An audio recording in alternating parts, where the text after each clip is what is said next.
नगरपालिकेची निवडणूक साठी आज फॉर्म भरण्यासाठी या ठिकाणी आलो।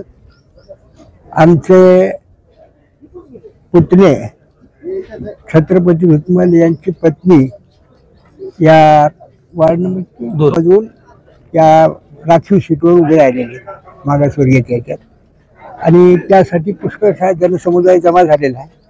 आणि पक्ष प्रभावी असल्यामुळं लोकांची ओढ त्या पक्षाकडे आहे, कारण या पक्षाचा नेताच अजित पवार हा धडाडीचा नेता म्हणून ओळखला जातो। म्हणून सगळे आमदार सुद्धा त्याच्यामध्ये सगळे मंत्री आहेत। आणि अशा प्रबळ याच्यामध्ये आमचे या नांदेड जिल्ह्याचे एक वेळेस राहिलेले खासदार, त्याच्यानंतर दुसऱ्या वेळेस राहिलेले आमदार आमचे प्रताप पाटील चिखलीकर हे आमचे नेते आहेत।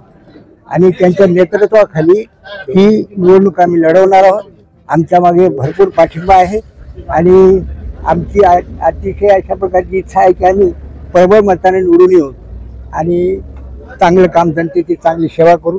कारण माणूसच चांगला आहे आमचा छत्रपती, कुठल्याच प्रकारचा त्याला डाग नाही। कोणी असं म्हणू शकत नाही किंवा छत्रपतीने असं केलं पाहिजे।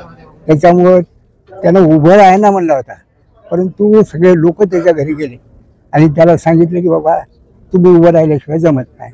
तर अशा प्रकारचं 4-5 वेळेस सगळ्याच्या घराण्यामधून निवडून आलेले आहेत। त्यांचं घराणं राजकीय आहे आणि तो माझा पुतणी आहे आणि आम्ही सगळे त्याच्या पाठीमागे। मी वार्ड क्रमांक 2 ब ह्या जागेसाठी निवडणूक लढत आहे। मी राष्ट्रवादी काँग्रेस पार्टी ह्या पक्षातून लढत आहे। ह्या भागाचे विकास पुरुष माननीय प्रतापराव पाटील चिखलीकर साहेब आमदार आहेत, त्यामुळे इथं विजयाची चिंताच नाही। विजय होणार म्हणजे होणार, त्याच्याबद्दल काहीच दुमत नाही। जनतेचा आशीर्वाद आमच्या सोबत आहे।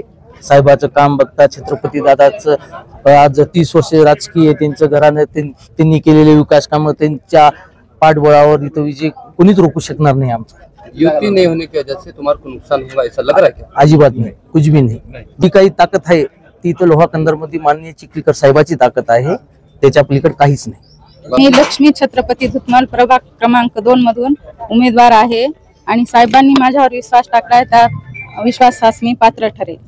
सामाजिक कार्यकर्ता म्हणून ओळख आहे माझी लोहा येथे। आज लोक म्हणतात उत्सव, या इलेक्शनला लोकशाहीचा उत्सव म्हणतात। उत्सव नसून हे 5 वर्षाचं भविष्य ठरवायचा दिवस आहे। निवडणूक म्हणजे एक उत्सव किंवा जत्रा म्हणून मानायचं नाही। आज या ठिकाणी प्रतापरावचं पॅनल नक्कीच यशस्वी होणार आणि प्रतापरावच्या आशीर्वादानं वार्ड क्रमांक 2 गजानन बाळू, गणेश बगाडे आणि आमची मंगल धुत्मल हे उभे आहेत। तसेच वार्ड क्रमांक 4 का आमचा 4 मध्ये बालाजी खिलारे आणि सतीश निखाते हे उभे आहेत। हे परिपूर्ण प्रतापरावच्या विश्वासाखाली किंवा त्यांच्या पॅनल खाली इलेक्शन लढवित आहेत आणि ते कम्प्लिटली विजय होणार। त्याच्या पाठीशी सर्व जनतेचं पाठबळ आणि जनतेचं म्हणणं आहे, हे सर्व जनतेला कळावं हे माझी वैयक्तिक इच्छा आहे। धन्यवाद।